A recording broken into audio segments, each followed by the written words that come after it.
Ta samo karantena oziroma samo izolacija je pravzaprav zelo dobra oziroma lahko izkoristimo za fitness.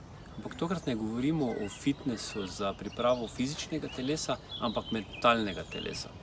Namreč govorim o fitnessu za potrpežljivost, o kateri pravzaprav opisujem v knjigi tudi Doktor življenja kot psihoterapevt. Namreč v vseh teh 20 letih sem pravzaprav videl, da to, kar ljudem manjka, je v osnovi potrpežljivost. Vsi nekam hitijo, vsi bi radi, da se čim prej nekaj zgodi, ampak ta rek, ki govori, da ni pomemben cilj, ampak je pomembna pot, ga pravzaprav zelo malo ljudi razume. Namreč, ko se rodimo, imamo v osnovi podarjen samo čas v tem življenju.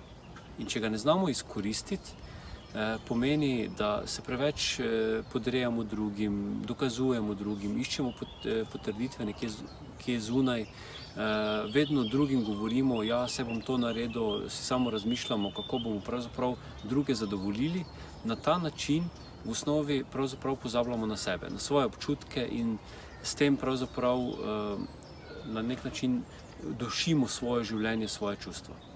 In s tem, ko pa zdaj lahko ta čas namenimo dejansko, da izkoristimo za trening potrpežljivosti, pa to pomeni, da bomo s tem svojemu življenju dali dosti večjo vrednost. In tukaj pravzaprav namenjam temu, da si vsak naredi neki vrste red v življenju. Si zjutraj naredi plan in konec dneva tudi en zaključek, kaj pravzaprav on od tega dneva pričakuje in kaj od tega dneva je dejansko dobil. In tako vsaki dan posebej, tako bomo imeli občutek, da smo vsaki dan posebej živeli. In to je tisto, kar pravzaprav nimamo v tem življenju.